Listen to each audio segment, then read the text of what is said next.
Hi எல்லாருக்கும் வணக்கம். என்னோட சேனலை சப்ஸ்கிரைப் பண்ணுற எல்லாருக்கும் ரொம்ப ரொம்ப தேங்க்ஸ். இன்றைக்கி வந்து ஒரு குக்கிங் vlog தான் பார்க்க போகிறோம். ஸோ எப்படி வந்து கடகடன்னு வேலை முடிக்கிறேன்னு சொல்லி இன்றைக்கி பார்க்கலாம். இன்றைக்கி காலையில் எழுந்திரிச்சு எப்பவும் போல் வந்து எக்ஸசைஸ் அதெல்லாம் முடிச்சுட்டேன். ஸோ ஒரு 7 மணிக்கிட்ட வந்து சமைக்கிறதுக்கு வந்து ஸ்டார்ட் பண்ணியிருக்கேன்.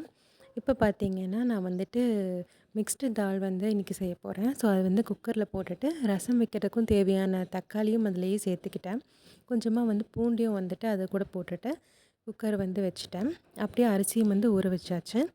ஸோ இது குக்கர் விசில் வர்றதுக்குள்ளே வீடு எல்லாமே கூட்டிகிட்டு வந்துடலான்னு சொல்லிட்டு வீடு ஃபுல்லாக கூட்டிகிட்ருக்கேன். ஸோ இப்போ வந்து கூட்டி முடிச்சதுக்கப்புறம் விசில் வந்துருச்சு. அப்படியே வந்துட்டு விசில் அடங்கணும் இல்லையா? ஸோ அதுக்குள்ளே போய் வெளியில் வாசலெல்லாம் கூட்டி தண்ணி தெளித்து கோலம் போட்டுட்டு வந்தாச்சு. அப்படியே கையோடு வந்து மாட்டுப்பால் வந்துருச்சு. அதையும் வந்து வாங்கிட்டு வந்து காய்ச்சிட்ருக்கேன். ஸோ நான் வாசலெல்லாம் கூட்டிகிட்டு வரக்குள்ளே குக்கர் விசிலும் வந்து அடங்கிருச்சு. ஸோ அதை வந்து எடுத்து வாஷ் பண்ணிவிட்டு அதிலே தான் வந்து நான் இப்போ அரிசியும் வச்சுப்பேன். அரிசி ஊற டைம் பார்த்திங்கன்னா ஒரு 1/2 அன் ஹவர் கிட்ட ஆயிடுச்சு. ஸோ ஒரே குக்கர் தான் நான் யூஸ் பண்ணுவேன். அப்போ தான் வந்துட்டு சீக்கிரமாக வேலை முடிக்க முடியும். ஐ மீன் நிறைய பாத்திரம் கழுவுறதுக்கு சேராது. ஸோ அதனால் வந்துட்டு அதே குக்கரை வந்து நல்லா வாஷ் பண்ணிவிட்டு அரிசியும் வந்து அது கூட போட்டு நான் வந்து வச்சு விட்டுருவேன். அப்படியே வந்துட்டு இன்றைக்கி பொரியலுக்கு வந்து என்ன காய் பார்த்திங்கன்னா கேரட், பீன்ஸ், உருளைக்கிழங்கு. ஸோ மண்ணெல்லாம் இருக்கும் இல்லையா? அதனால் வந்துட்டு ஃபஸ்ட்டே வந்து அது தண்ணியில் வந்து போட்டு வச்சுட்டு தான் வந்து நான் மற்ற வேலையில் பார்த்துட்ருந்தேன். இப்போ வந்து அதை நல்லா வாஷ் பண்ணி எடுத்துட்டு நம்ம வந்து அதை பொரியலுக்கு அதில் கட் பண்ணணும். ஸோ இது வந்துட்டு ஆல்மோஸ்ட் வந்து இப்போ அரிசி வச்சாச்சு. வெங்காயம் உரிச்சது கொஞ்சம் இருந்துச்சு. ஸோ அதனால் கொஞ்சம் ஈஸியாக இருந்துச்சு. ஸோ பருப்பு தாளிக்கிறதுக்கு பார்த்திங்கன்னா கடுகு, சீரகம், இடித்த பூண்டு, அதே மாதிரி இடித்த வெங்காயம் எல்லாத்தையும் வந்து கட் பண்ணி எல்லாத்தையும் சேர்த்துட்டு அப்படியே வரமிளகா தான் நான் வந்து சேர்த்துக்கிறேன். கொஞ்சமாக மஞ்சத்தூள், ஒரு 2 ஸ்பூன் வந்து சாம்பார் தூள் வந்து போட்டுக்கலாம். போட்டுட்டு பருப்புக்கு வந்து நம்ம குக்கர்லேயே தக்காளி போட்டதுனால அது நல்லா வெந்துருச்சு. அது நல்லா அப்படியே ஸ்மாஷ் பண்ணி விட்டுட்டு நல்லா வந்து கொதிக்க வச்சுட்டு நம்ம வேக வச்ச பருப்பையும் வந்து ஊற்றி நல்லா வந்து கொஞ்சம் கிளறி விட்டுடலாம். உங்களுக்கு பருப்பு பார்க்குறக்கு கொஞ்சம் முழுசு முழுசாக இருக்கும். ஆனால் ஒரு 10 நிமிஷம் சிம்மில் வச்சு எடுத்தோம்னா நல்லா வந்துட்டு கரெக்டாக இருக்கும். அப்படியே பெருங்காயத்தூள், உப்பு இது எல்லாத்தையுமே சேர்த்துட்டு ஒரு 10 மினிட்ஸ் வந்து சிம்மில் வந்து இருக்கட்டும். அப்படியே வந்து கொஞ்சம் பசிக்க ஆரம்பிச்சிருச்சு.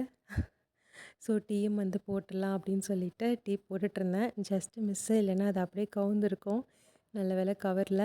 ஸோ அவசரமாக கொஞ்சமாக சமைக்கும்போது பார்த்திங்கன்னா இந்த மாதிரி எல்லாம் தான் எனக்கு ஆகும். ஸோ அப்படியே வந்து அதை எடுத்து ஓரமாக வச்சுட்டு காய் வந்து நான் வேக போட்டு வந்து தாளிக்க போகிறேன்.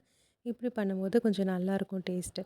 ஸோ ஃபஸ்ட்டு உப்பு போட்டு எல்லா காயும் வந்து கட் பண்ணிட்டேன். இவ்வளோ பெருசு பெருசாக கட் பண்ணியிருக்கேன். ஏன்னா வந்துட்டு டைம் ஆகிடுச்சு. ஸோ அதனால் நல்லா வேக வச்சிடலாம். வெந்ததுக்கப்புறம் நல்லாயிருக்கும்னு சொல்லிவிட்டு பெருசு பெருசாகவே கட் பண்ணி வேக போட்டுட்டேன். பருப்பு இப்போ பார்த்திங்கன்னா நல்லாவே உங்களுக்கு வந்து சாஃப்டாக வந்திருக்கு. ஸோ இந்த ஸ்டேஜ் வந்து போதும். கடைசியாக வந்து கொஞ்சம் நெய் வந்து மேலே ஊற்றி விட்டுட்டோம்னா நல்லா வாசனையாக இருக்கும். 2 ஸ்பூன் வந்து நெய் ஊற்றிட்டு நம்ம கொஞ்சம் லைட்டாக கலக்கிட்டு எடுத்து வச்சிடலாம். அப்படியே வந்து இன்றைக்கி வந்து நான் ரசமும் வைக்க போகிறேன். ஏன்னா பருப்பு வச்சா வந்து யுனிவர்சல் ரூல் வந்து ரசமும் வைக்கணும்.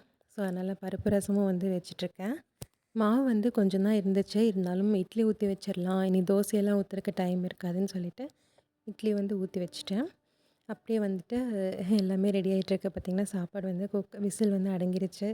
விசில் வந்துருச்சு. காயும் வந்து நல்லாவே வெந்துட்டுருக்கு. நானும் போய் அதுக்குள்ளே வந்து நான் குளிச்சுட்டு வந்துட்டேன். ஸோ இப்போ பார்த்திங்கன்னா காய் செம்ம சாஃப்டாக வெந்திருந்தது. அதை வந்து லைட்டாக வெங்காயம், பச்சை மிளகாய் போட்டு தாளித்து விட்டுட்டு நம்ம சாப்பிட்டோன்னா ரொம்ப நல்லா இருந்துச்சு.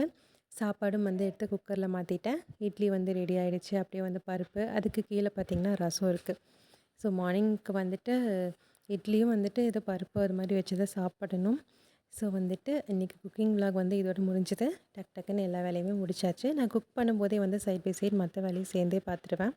ஸோ அவ்வளோதான், பரபரப்பான காலை சமையல் வந்து முடிஞ்சுது. இந்த வீடியோ உங்களுக்கு பிடிச்சிருந்ததுன்னா லைக் பண்ணி, ஷேர் பண்ணி, சேனலை சப்ஸ்கிரைப் பண்ணுங்கள். நெக்ஸ்ட் வீடியோவில் பார்க்கலாம்.